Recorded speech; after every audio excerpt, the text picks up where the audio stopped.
I like hearing myself speak, but like speak cool shit. So I write, so I make rap music.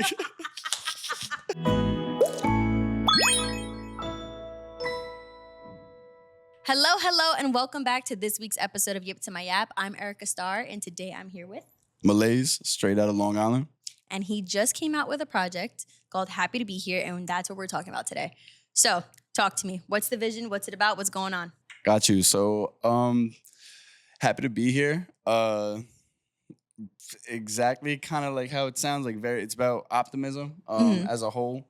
We spent a lot of time working on this project, and this project somewhat to me is a tracking of kind of like my process of going from living on Long Island, working out of a home studio at my mom's house, working a 9 to 5, like this like grinding, you know what I mean, trying to put in my hours. I was bartending and serving and whatnot, and following that kid with just a dream fresh out of high school who wanted to go to the city and chase his dream and make something happen with it. And then that kid finally going through the process of what that actually means to go chase your dream, finding out it's not exactly as pretty as some people maybe think it is, and coming out on the other side a better person or a more evolved understanding person when it comes to my art or as an artist. So what would you say you've learned in all that time? Because you say, like, from what it sounds like, it was a rocky road and a lot of it wasn't pretty. So talk to me about what was ugly about it and what you learned from that.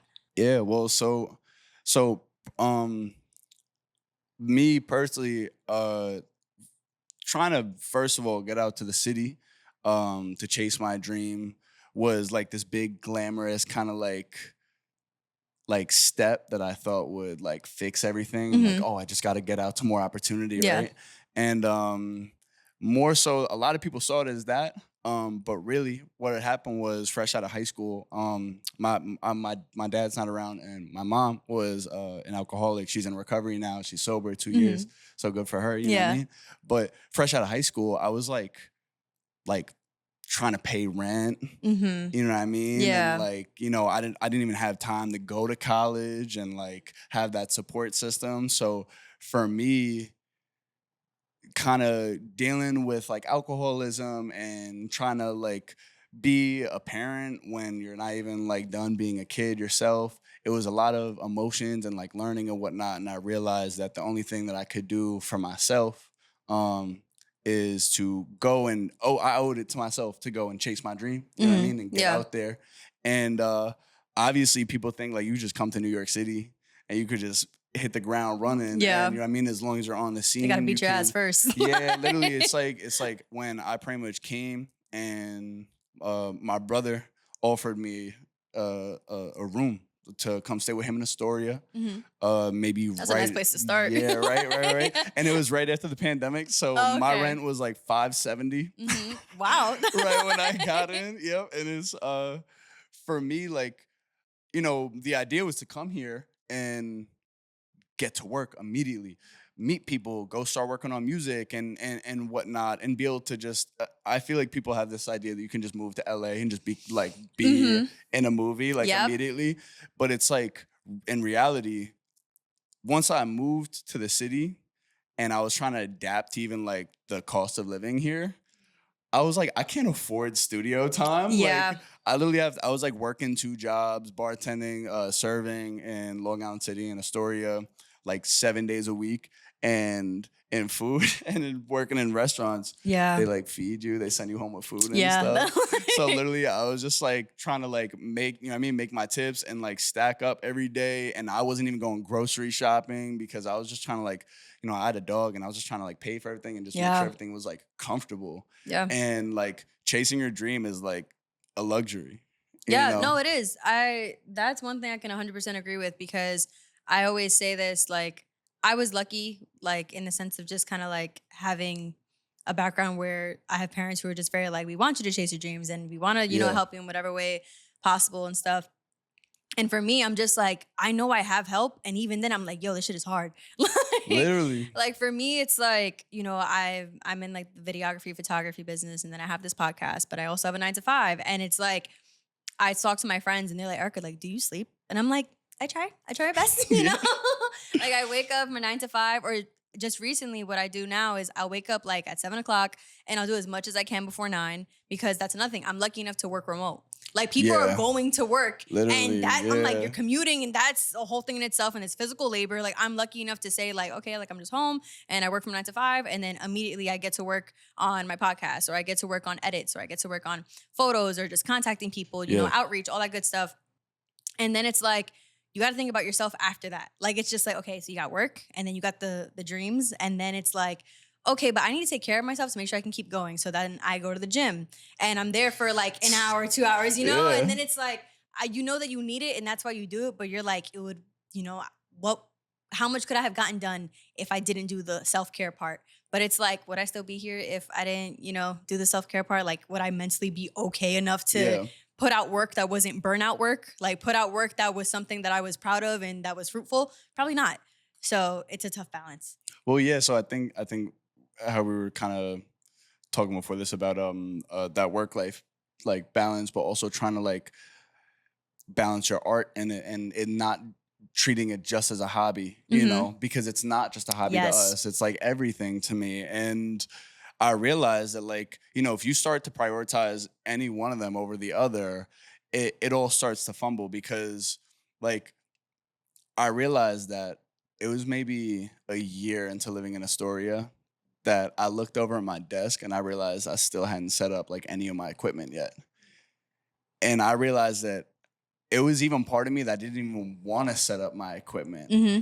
Maybe it was because it felt like such a big chore, like knowing what comes with like setting up the equipment, being like it's gonna like stare at you every day. Yeah. Every day you don't sit down at your desk and like put in work. Mm-hmm. It's just like that You feel like it's reminder of collecting like dust and you're just exactly. like, I'm useless. Yeah, Like, and like there's that to it, but it's also knowing that like if I do set it up, that my love for this might compromise what's important right now in terms of like me keeping things afloat, you know what I mean? And like trying to mm-hmm. make sure that like my dog is fed and like Yeah. you know what I mean? I get to, get my hair cut and put food in the fridge and Yeah. stuff like that. So I think at some point, maybe a year into Astoria not making music, I realized I'm not even the person that like my friends know anymore. I'm Mm-hmm. just some dude who works day in and day out. Work being a server, being a bartender. Like I Mm-hmm. mean, being a bartender is a lot more padded Mm-hmm. of a kind of job Yeah. as I mean as a guy.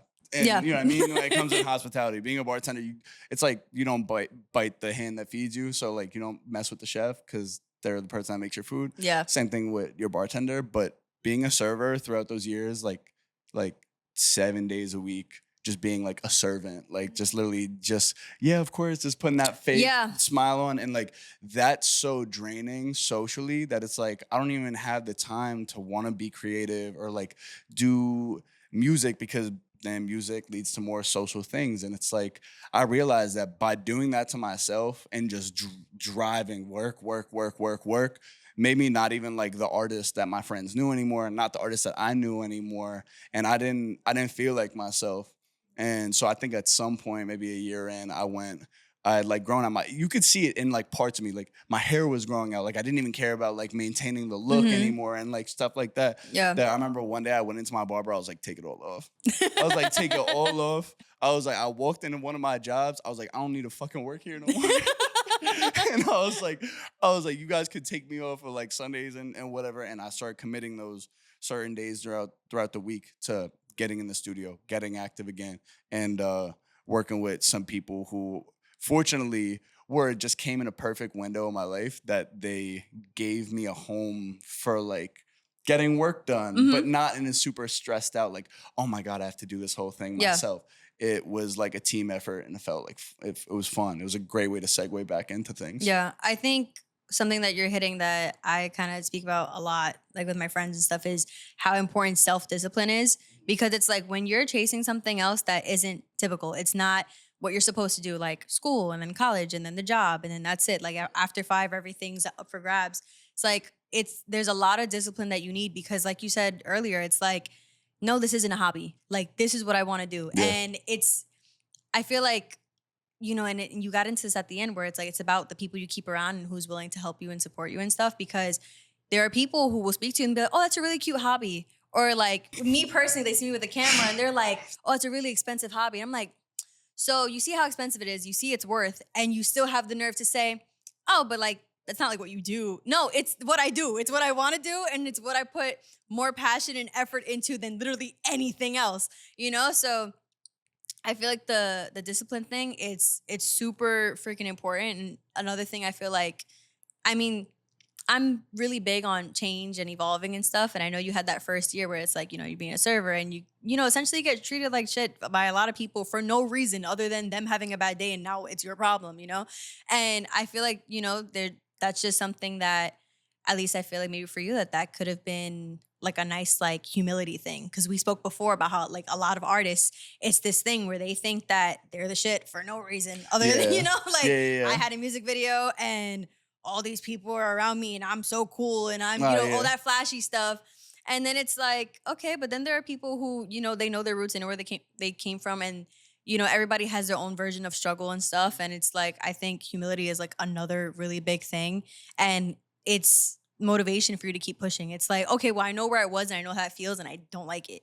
And you have somewhere to, I think, at least for me, I don't want to call it running away, but when you know, like, the worst, not the worst of how it can get, but you know how bad things can get, you always know you want to move away from that rather than run towards something that you've never experienced. Yeah, I think for me, when I noticed when I started to get back into things and it felt like we were hitting the flow again and I started feeling like myself again, it even made me have a brighter attitude when I went back to work because I felt like I was actually doing something instead of just rotting away in front of like my customers every day.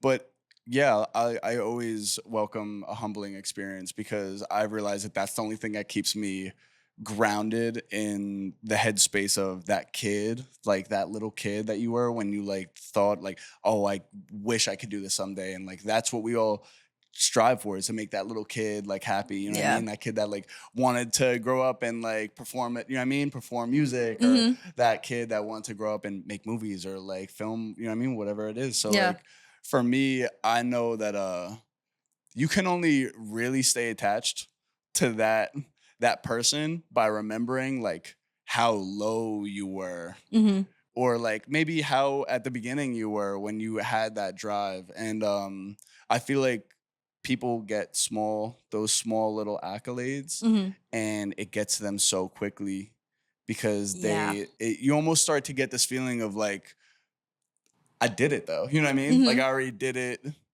So it's like you get your little win and then you kind of like fizzle out because that was like, for some people that's enough, which is okay because we all have our own things to like, you know, strive for ourselves, our personal wins and whatnot.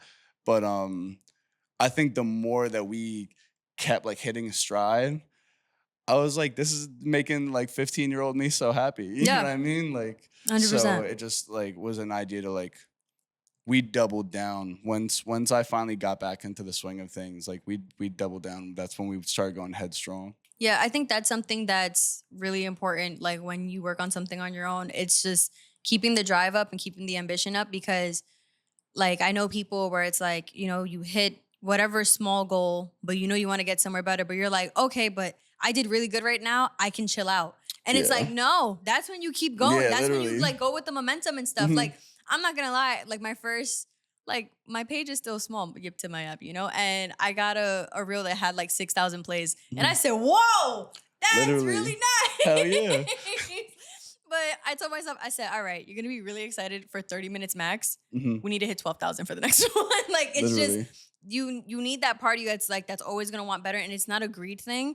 It's more so, I think it's a self-respect thing where it's like, you know, you can be better. Like, it's like, yeah, I'm really happy that I'm here and I'm happy I did this one thing, but I am really great at what I do. And I know, you know, that I know how to do it. It's more so like, okay, put in the work to get more people to see me. I need more people to know me. I need more people to understand me. So what are we going to do about it? And that's when you start like game planning and stuff. So I don't know, the self-discipline in the process, I think, is a huge thing, especially when you start something for the first time and you're doing it on your own and you have that, you know, the little you that you're trying to make proud. Like I talk about this so much when I post, where I'm like, whether it be about my workout journey, whether it be about, you know, my progress that I've made with cameras, because I'm always trying to learn. I'm just everything. I'm always like, oh, okay, like 12-year-old Erica would be so effing stoked to Oh see yeah, how I'm yeah, doing right now. exactly. You Yep, know, like for I sure. always think about my younger self, and then that kind of always brings it full circle where I'm just like, I love this. Yeah, I so especially about like self-discipline, because I used to find myself, especially when I was younger, and it felt like engagement was like way higher just naturally. I knew I was like just constantly around more people, and I was like that kid that like people would be like, oh, my friend raps, you know what I mean, and Yeah. something like that. And you know, those people, like, that support is so important to actually aligning self-discipline, because when you leave it up to yourself, yes, you have to be your own biggest supporter and nobody's going to drive for you. So having it for yourself is extremely important, but like, we are also our own biggest critics, and we are so mean to ourselves. And like, if you leave it up to yourself all the time, sometimes like I would get to certain wins and I'd be like, I don't even know how I'm going to top that, and I don't even know if I want to go through like being looked at as like maybe I fell off or like I took Hmm. a step back, Hmm. that I would just want the win to kind of ride out forever. And I'd like be so comfortable with like things getting however much traction they got, and Hmm. me just being like, good for me, and then just kind of like not ruining it, because I'm like, Yeah. oh, I'm just gonna ruin it for myself if I Hmm. go and do something, try and double down on it. But the people that support you, like it really takes a village to raise a child, Yeah. because the amount of people that from my hometown, like there's not a, you know, like we're still from New York, so like there's a Hmm. lot of people even in the rural areas, but like most of the people from my hometown, they go work for their parents, or they do that accountant job, or you know what I mean, and like some of them, that's what they wanted, and like they just really want that nice house, and you know what I mean, Yeah. like the family and everything.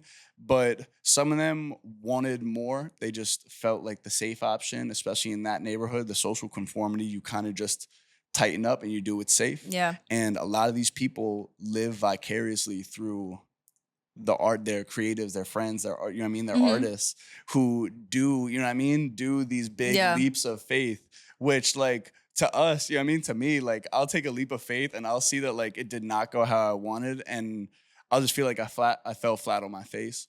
But every time I go back home, they're like, dude, we're so proud of you. Yeah. Like you did so much more than like Yeah. any of us ever thought that we, you know, you could have done, we could have done. And it's like, that's why those little wins do matter, but only more reason as to why you have to like just stay locked in, like for real, Yeah. is that No, self-discipline, and like keep going. that is so true, because like there are times that I'm just looking at my own stuff, and I was speaking about this earlier where I'm just like, this sucks. Or I'm like, why would anybody want to listen to this? Or like, Mhm. I just full on doubting myself.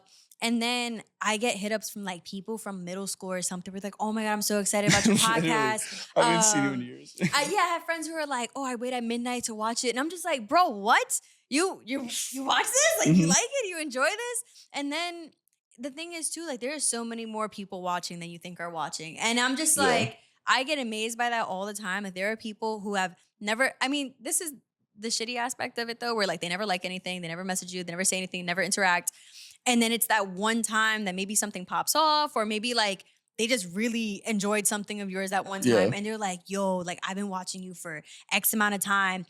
That was dope. That was cool. Like that, or just like, I don't know, like seeing that people are full on watching and they're supportive and they're telling their friends about you, or like you said, like to be that creative friend, like that my friends speak about me, they're like, oh, like that's my friend with the podcast. Yeah, Or yeah. when I'm hanging out with my friends and I meet their friends, they're like, oh, that's you. You're the one that's in those videos. And I'm like, yeah, that's Yeah, yeah. me.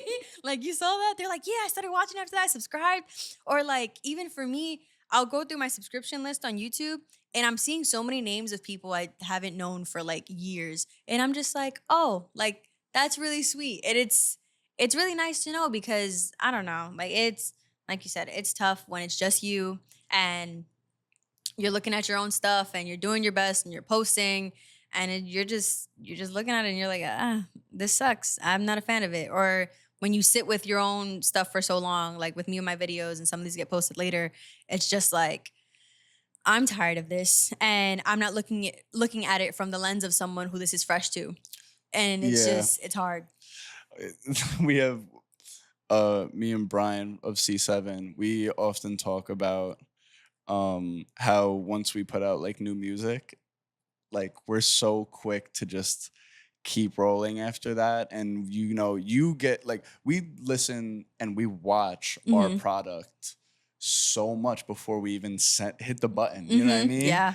And it's like people who aren't like, you guys don't understand. Like, if you don't do editing, or like, it's so tedious, and you have to repeat the same sound bite like 30 times in a row, and then at some point you're like, I sound so disgusting. Like, why do Yeah, I? you get used to the intonations in your voice and stuff, and you're just like, Exactly. oh, that sounds off. But what we do is we dig ourselves into like these echo chambers of like these like small refined holes of like our perception, and it's so warped. Mhm. And we realize that, like, you know, by the time we even put out some of these songs, like, we're so tired of them, you know what I mean? Especially Mhm. when you have to do revision after revision, and then eventually you're like, I don't even know if I like this anymore. Yeah. And that's how you end up getting people who put out songs that maybe they don't even like love anymore. And Mhm. I feel like the way to properly sell and promote something, you got to be in love with it. Like, you got to like love it and be diehard over it. And it's so hard when you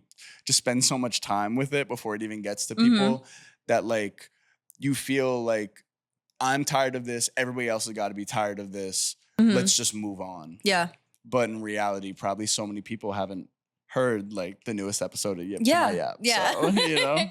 And I think something that you kind of touched on is just like, oh my God, it's leaving me right now. Hold on.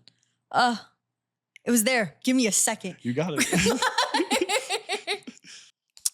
um, oh, I was thinking just like you have to also, I think self-love comes into this too, where it's like, because you know, like you're working on something and you have to learn how to give yourself grace. And Yeah. I think a lot of it too is just like, at least this is how I go about things. Like, I am so in love with the process of being and evolving and changing and stuff that it's like I can, you know, I'm just thinking like, let's say I record like a Yip to My App episode and it's just me talking, and maybe I'm really sad and I'm just like going through the motions. I'm going through it and I'm talking about something deep. Or on the flip side, maybe I'm speaking really positively about someone. Like, I do have some episodes where I speak about someone that I'm currently talking to at the time, and I'm speaking all like, oh my God, he's so great. I'm the. You don't even exist anymore. But like, you know, and then Oh my God. I go through the edits, and there's this thing of just where it's like, I could be bitter and I could be like, oh, like why was I I feel talking that. nice about Nah, I this feel dude, blah, that. blah, blah. But instead, for me, it's more of like, I'm just so happy that I was able to be happy over somebody at some point in time, Of and course. just appreciating like, I'm just a girl going through things, and I love that for me. Like, I think that's what it is, because yeah, I could have whatever emotions towards whatever person, or just, you know, just towards the situation or whatever. But it's like, I'm glad, like, I just always bring it back to like, I'm just glad that I'm a human being, and I'm glad that I can feel, and I'm glad that I can express my emotions, and just like, just live. Like, I just get so excited over that. I could not have like actually scripted a better like transition, I feel like, into exactly that. Just being human, feeling like it's okay to like feel things, or like not, or even sometimes not feel things, because that's human too. Yeah. And like, you know what I mean? Maybe sometimes there is an emotion expected of you, and then maybe you just don't feel some type of way. And like, I think being human and like that grace of like, you got to feel something, and that's what makes you as personable and relatable as you are. And Mhm. that's why like you're a great host, and you know what I mean? And that's what like a lot of, you know, we were talking about like stoic, mysterious, like the Mhm. act nowadays, you know what I Yeah. mean, where everything's got to be so like I like Yeet music, Mhm. but Yeet, that rapper, is probably one of the most stoic, like he they did like an interview with him where they were like, "What's your favorite movie?" He was like, "I don't watch movies." I was like, "Bro, like you were probably the worst first date ever, bro." You know what I mean? Like, you were probably so boring. And Yeah. it's like, I get it because like there's an image, you know, we talked about like there's sometimes there's an image that you're just trying to nail, and that is branding, and that's hard to do. And being consistent with it is also very hard. Yeah. But like, to what extent, you know, to what extent do your fans genuinely, you know, feel related, you know, like attached to you? And what I feel like I've been able to do with my project was showcase all of those feelings, through every step of it, through feeling like the highest of highs from just like being in the process, because Yeah. you're right, you got to love the process to like really get through a craft, something like this.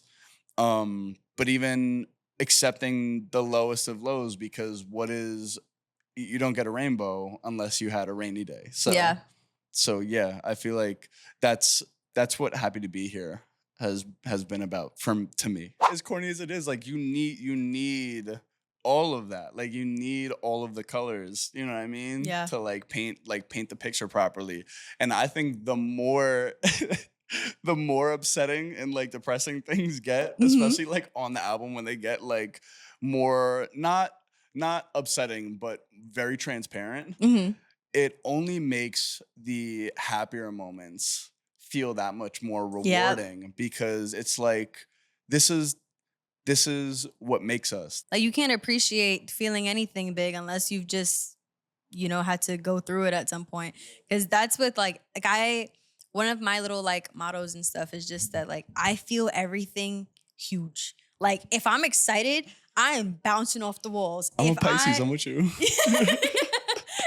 It's just like if I'm like sad over something, I'm gonna sit and I'm gonna cry. I'm gonna wallow. Like I give myself just a day to do it, but I'm gonna feel it. And then if I'm angry, you're gonna feel me. I'm gonna be like raging. Yeah. But I'm just like, life isn't worth living unless that's what you're doing. Like if you're half-assing everything, including your emotions, what's the point? Like I don't know. Like as a kid, I was just like a really energetic ball of just like all the time. And that hasn't changed. Like I've shown people videos of like me being stupid when I was younger, and they're like, bro, like, where's the part when you grew up? And I'm like, I didn't. Like, and I think that's a really important thing, like keeping that little like young part of you like alive. And like, not to get all corny and Instagram, but like the inner child is like one of the most important things that you can like keep safe. Yeah. And I don't know, I think that that's really big because, you know, adulting is tough and it's annoying and it's strict and it's like, it's got all these things going on and moving pieces and you have control of everything and nothing all at once. And I feel like for as long as you got like that little light in you that's just like, so what's going on today? Yeah. It's like, all right, I'm fine. Everything's fine. I'm dead. No, yeah, because like I see my brother Daniel has he said something to me that just makes so much more sense, especially as I watch him get older and I see him revert to all the things that he liked when he was like younger. It seems like everything you like at 7 is embarrassing to like when you hit like 13 and then you try and like, you know what I mean, be into a bunch of older and older things until you realize being older sucks. And you revert back to like this 7-year-old that like for him specifically, like he loved skateboarding growing up. And then eventually, you know, you get like older and it's like, I don't want a skateboard. I want a car. You know what I mean? I want to talk to girls. And yeah. It's like I'm lame if you just got a skateboard. Exactly. Yeah. And then he like turned 25 and now he's, you know what I mean? And he had just a bunch of skateboards and like he loved just going out and now skating. He's this cool skateboard guy. Yeah, exactly. He like grew his hair out and he like does, you know what I mean? Like he really is making that like 8-year-old version of him so that's happy. What dreams are though. Exactly. Like for me, like I was kind of the weirdo in high school who had the YouTube account where I was just like vlogging and doing stupid stuff, you know? Or you got the kids, like the one kid with the SoundCloud. They're like, oh, he thinks he can make music. Like it's always the kids who are just like, that one's a little oddball. And it's like, okay, but that oddball is gonna do some pretty cool things when you get older, exactly. You know? Like it's more so, that's what it is. It's just, you just never let the outside just kill whatever it was that kept you alive as a kid. And for as long as you can find your way back to that, I think that's like the most like rewarding thing. Did you see the Barbie movie? Yes, I did. Yes, I did. I think a really beautiful sentiment about that movie is that like every girl, like every woman is just that little girl Yeah. that wanted, you know what I mean? Yep. Yep. And Yep. Yep. yeah, and I feel like this world is so crude to women. And when you think about like these people are literally just trying to heal themselves or their inner selves, you know what I mean? Yeah. Like these child part of them. And we all go through that day to day just because we're trying to like figure out, trace back where things, you know what I mean? Mm-hmm. Where things went wrong or where things happened and try and fix it because fixing ourselves is the best way to like service everybody around you that you Yeah. love. You know what I mean? Yeah. I feel like social media is slowly making that shift. I feel like, okay, there's this weird little pipeline in my head of like Gen Z being super sensitive, going to therapy, and then putting on TikTok and Instagram everything that they learned in therapy. And then somehow the marketing people in whatever big things, you know, they find out, Literally. and then we get things like Barbie. Because one thing that I feel like I've been like embracing like crazy is the idea of girlhood, because that's been like this trend or whatever on social media. And I thought about this recently just because it's like I just have so many moments with like my female friends, and I feel like I've had more now than I've had like within the past maybe 5-6 years, where I just realized like, no, like I know it sounds stupid, but like that little TikTok was like, I'm just a girl. Like we are No, all literally, like, just that. yeah. And we all have our moments, and sometimes, you know, like we're silly and stupid. And this is me going on a tangent, but I also bring this back to like Hannah Montana and stuff. She had this one song called Ordinary Girl, and she's like, I love who I am, and I love that I I'm know, famous. Yeah. For sure. And she's just like, you know, but I'm just like, essentially that song is the anthem for I'm just a girl. Yeah. And it's like, it's a really sweet thing to keep in mind because, you know, on the flip side, it's like, like, this is my favorite thing. I have a lot of guy friends, and one of my favorite things to see, like always, is when they're just like chatting and giggling and stuff and minding their business. And I'm like, they're just boys. Like, it's Literally. just, you know, like you look at them and I just see like a bunch of boys with Hot Wheels, just like, look at my car, you know, like, and they're talking. And it's when guys are just being like stupid and they're like throwing things at each other. Literally. And they're like, oh, God, let's go crazy. Like, they just sound so stupid. And I'm just like, aw, you're Literally. just a boy. Like, we're all just little kids who grew up and got money and had enough money to do all the things I want to do as a kid. Because honestly, for me, like, you know, as a kid, like I like doing stupid things like mini golf and all that. And, Yeah. You know, but then when you're in middle school, that's like semi-expensive if you're gonna go out with your friends. And then you get older and you're like, let's do extreme golf. Or you're just like, you know, like I went to Top Golf the other day and I'm like, I suck at it. I barely ever hit the ball. But I'm like, this is so fun. And then there's food and you can drink if you want to. It's like, I don't know. I feel like to know that you've like made it as an adult is to be like the most cracked out kid ever.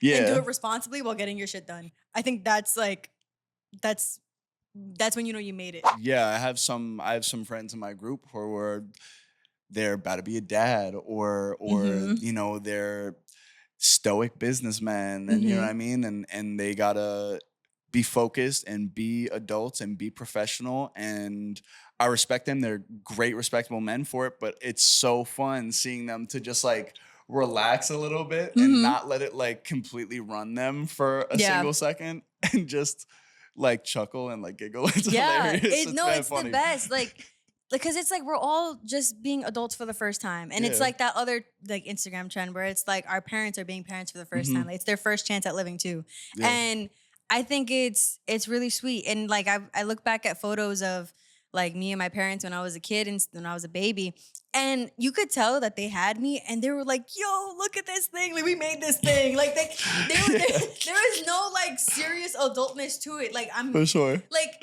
you know, growing up, I look at pictures of me and my dad, and I'm just like, oh, like we had matching sweaters, we had matching outfits.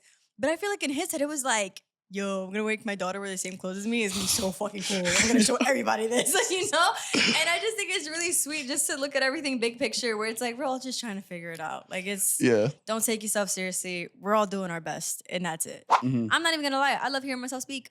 I made a podcast. Yeah. I like hearing myself speak, but like speak cool shit. So I write, so I make rap music. I remember when I was younger, and I remember hearing like there's like this Big L freestyle, and I remember hearing him just say one of the hardest punchlines ever, and I was like, "That's hard." I was like, "That's cool as fuck." Like I was like, "That's what I want to do." I was like, "I want to just say cool shit all the time." Like Sounds like a great job. That's no, your reason is just funny because it's like yours is like I feel like it's valid. Like I want to hear myself be cool. With me, it's like I just want to hear myself be a fool. I Like just I'm want to hear, just I just want to like- hear myself. Yeah. Like that's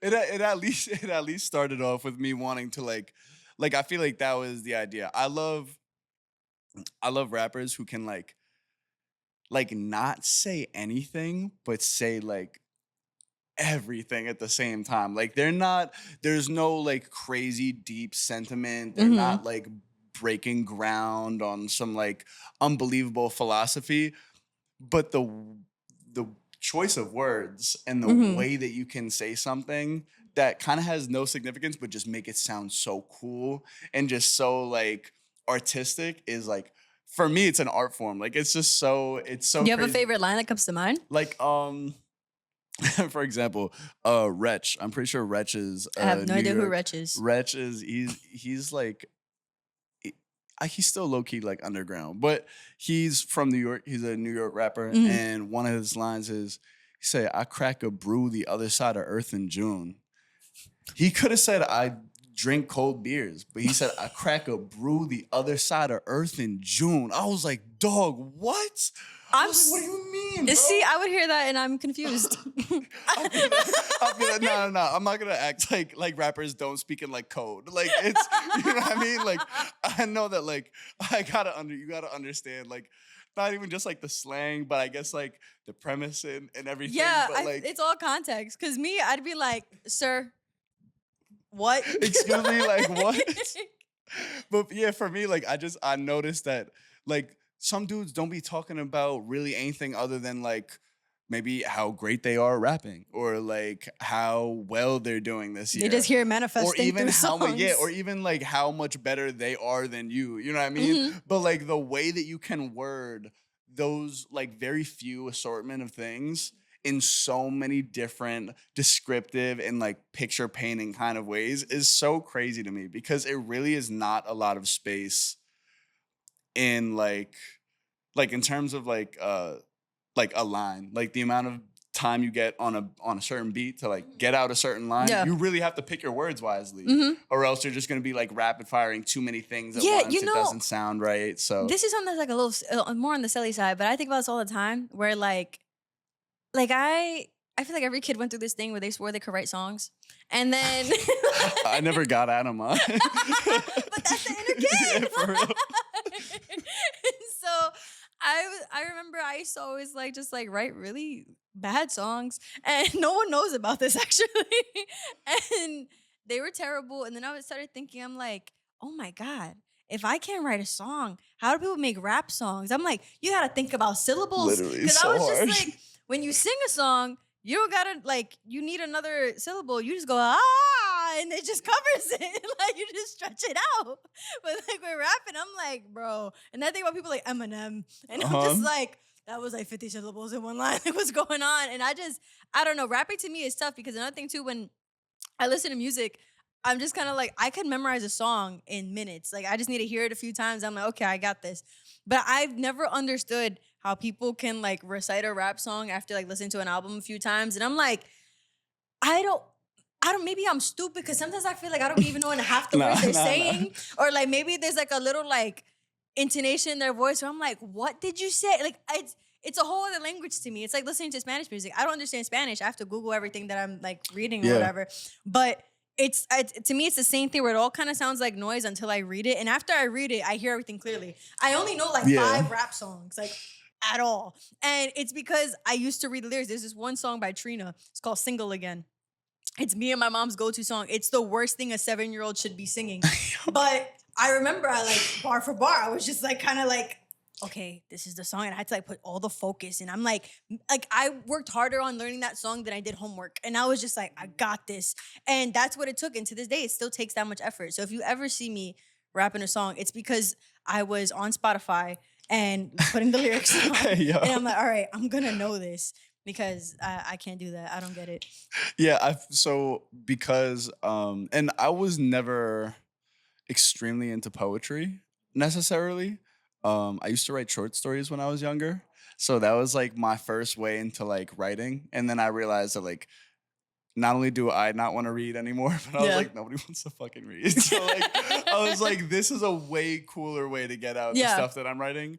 But I noticed there was a lot of times that I would print out like the lyrics of songs that I was like really in love with that week because I I loved knowing like every little piece of the song and like I almost like studied the way that like the way they would say things or like how they would word things and I would start using them as references and eventually I would start taking full songs like that I just really liked and I would just start making like little remixes like little covers of them where like I would like switch up the verse and like add in my own verse as if I was like a feature on the song, you know what I mean? You were ahead of the Instagram trends because now they're over here like add a Exactly. verse. And for me, I was like, you know, that was my way of kind of studying the craft was figuring out how they navigated, you know what I mean? Like this song and if I were to be on the same level as them, how I could get my stuff to like as Yeah. accurately or as like as spot on.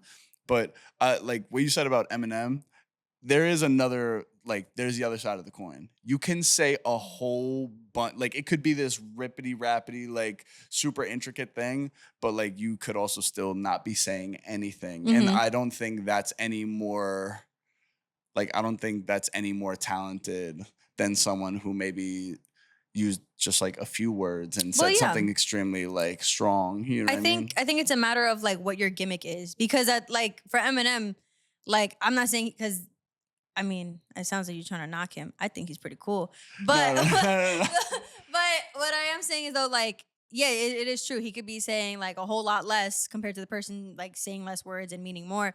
But I think it's also just a part of like when he got famous, like people were like, oh shit, he's the guy that does that. Yeah. And he, you know, obviously ran with it, whether that Yeah. was like his personal thing or maybe it was something that was sparked by the fans and stuff. But I feel like that's a harder thing though. Cause like people, it's like the two I wouldn't say they're opposite, but it's the way that people put Jay-Z and Eminem against each other all the time. And you listen to their music and it's like they're not similar, at least to me. Like, Nah, yeah. on the outside, I'm just like, those are two very different things, but it's more so the skill and storytelling and stuff. Exactly. Well, and even that, like being able to do what he does, it's not just about like what he's saying. It is about like the ability, you know what I mean? To like rapid fire like that. You know what I mean? Yeah. Like that takes like a whole skill set and everything. So like it's I'm not knocking him, but it's like we have definitely seen a whole like array of like white dude rappers that rap real fast and it's like a very clear influence of Yeah. Eminem and like his cadence and like what he's done to like the new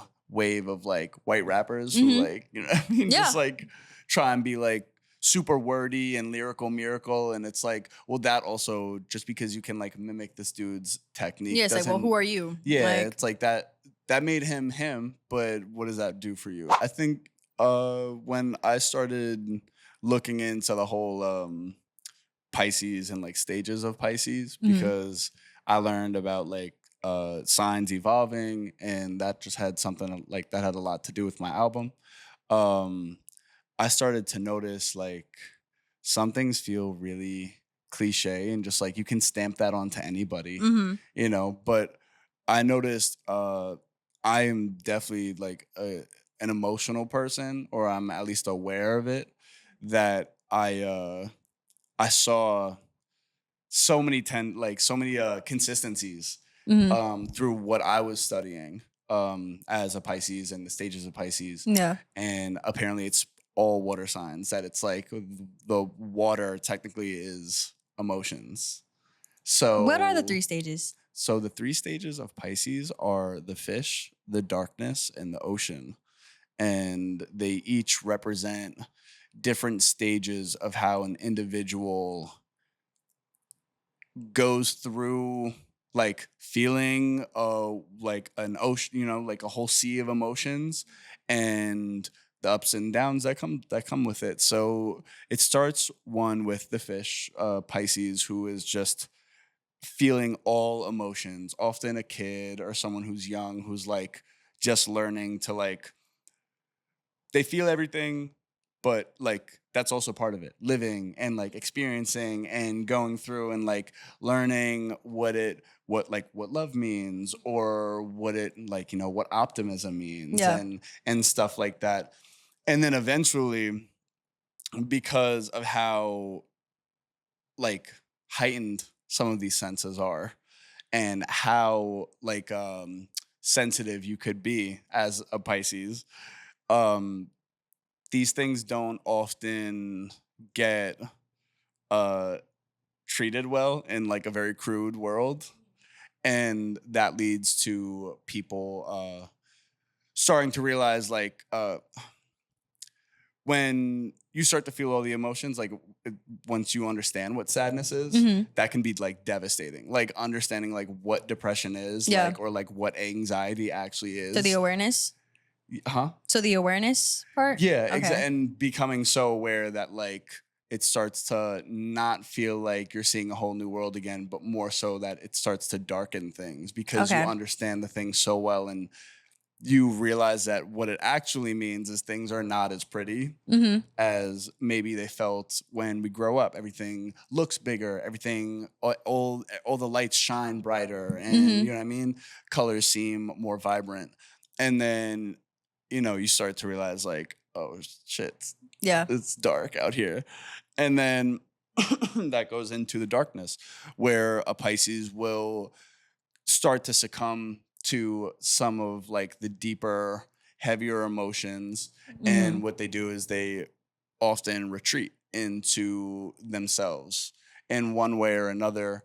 And in this space, they learn to use their access and their heightened sense of emotion as a way to lift them back up, and how to dig themselves out of a dark, you know, kind of like pit, and return to the surface. And then eventually the ocean, the final stage, is about that fish that has gone through hell, come out on top. You know what I mean? Yeah. Like a more aware person who's like using all the emotions that they felt and all the experiences that they've gone through to use it as a tool, not only to help themselves understand and navigate relationships around them, but also use it for other people in their life.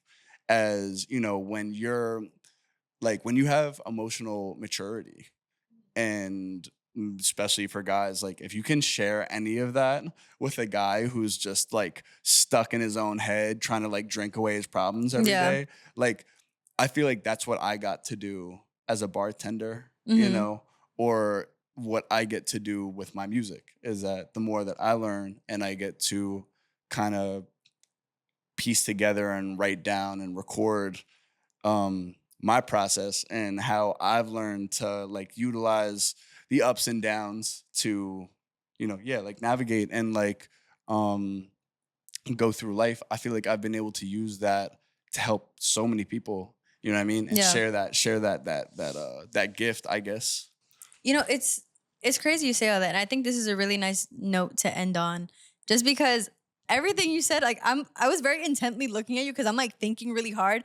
I feel like that's how this whole conversation went. Like this whole episode today, I was just like, whoa, because we're talking about like being kids and the big feelings, and then you know the growing up and stuff, and things getting really dark and all. I'm just like, whoa, we went through that whole thing, this whole conversation. And it just also made me think about, I have this tattoo. You can't see it, but it's a tattoo of a sea turtle on my arm. And you're saying that, and for me, the reason I have the sea turtle is because like it's him when he gets out the shell and he's walking into the ocean. Because I feel like this is, oh my God, I'm having a moment. So so like when you were talking about the fish part, the beginning part, I was like, shit, I must have been a fish my whole life, because it's just the beginning part where you feel everything really big. And the turtle that I got, it's the reason I got it is because I feel like I'm always in that state where it's like, you know, the sea turtles, they go out into the ocean and they just got to figure it out. Like that's like their thing, because it's like half of them die, you know, and that's the really dark part or whatever. And they just know instinctually like, all right, I was born and I got to get out there. And they're, you know, it's very literal to your case of like, you know, the ocean part, but they make it and then they figure it out. And that's just kind of up to them. They're just free flowing and doing their thing. Yeah. And I don't know. I feel like everything you said, I was like, shit, maybe I'm a Pisces. I don't fucking know. Well, and also think about it.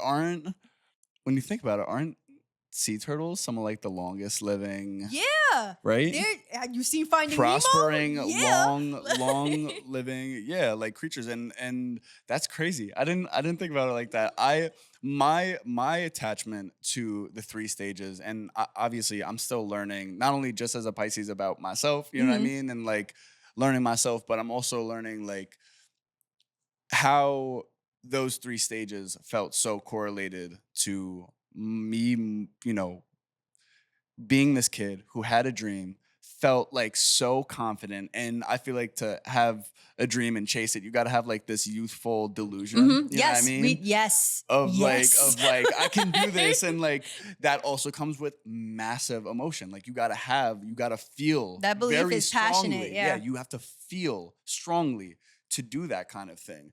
And I felt like that was me, just a little fish in the sea. You know what I mean? Like sometimes even like a big fish in a small pond, and then you end up in the city where like I have this very like long, like we say thank you and please and sorry. And like you get to the city and they're just like next, you know what I mean? So like they don't say hello. Exactly. And I get to the city and I see how like this is not, being in the middle of all of this is not what I thought it was. And it breaks you down. And in turn, once you rise above it and you let it service you as to like kind of not harden you, but sharpen you as a tool. Once you allow that to happen, you really only prosper after that, because you realize the grace in living and being human is making mistakes and going through hardship and utilizing that experience that you are fortunate enough with your time here to have, that you get to make better decisions moving forward, not only just for yourself, but for the people around you, for your inner child, you know what I mean? And stuff like that. And I felt like those, after, we started getting through the hard parts in the city and we finally started getting to the circuits of like shows that we had been talking about, like we want to do shows in the city. And then we finally get there and like things kept getting better. And because of how well I had paid attention to what we went through on the way there, I appreciated it more. I stayed focused through it way more. And to end it off, I think it correlated perfectly to this one story. It's a Japanese story of a koi fish.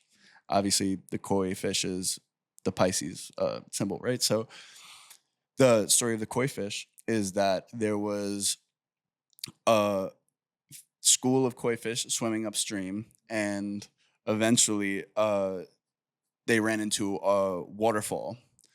And at the side of the waterfall, most of the fish just went back downstream. Koi fish are known to be such strong swimmers that they could not only swim upstream, but they could swim up a waterfall. Well, they're such strong swimmers that it's like said that like that they could swim up a waterfall. Okay. The story of the koi fish is that the koi fish that didn't turn back at the side of the waterfall, he swam deep into the darkness, into the depths of the water, and used it to propel himself, jump up through the waterfall, swim up to the top of the waterfall. And the story says that the koi fish that reached the top of the waterfall turned into a dragon. Oh my gosh. Yeah. So that for me is what it felt like, for me, like what, and this is not, this project has been my way to tell my story through my eyes, how I get to see it and how I want to paint it. You know what I mean? Exactly. And that's part of like being a creative, is kind of like getting so art is exactly like doing things how you want it to be seen. And I could sit here and be like, yo, I went through this and I went through that. And like, I'm grateful to even be here. Most of you guys wouldn't have even gone through, you know what I mean? And it's like, it's not like that. We're not here to compare struggles. Yeah. Like I see the whole thing is, I am grateful that I'm even in a position that I could be here and look back on a process that was as beneficial and helpful in me, becoming the artist that I've always wanted to be, especially with this project and whatnot. Yeah. So that's the whole idea, is that the 3 stages of Pisces correlate to that story of the koi fish that pretty much went against the grain, swam upstream, Yeah.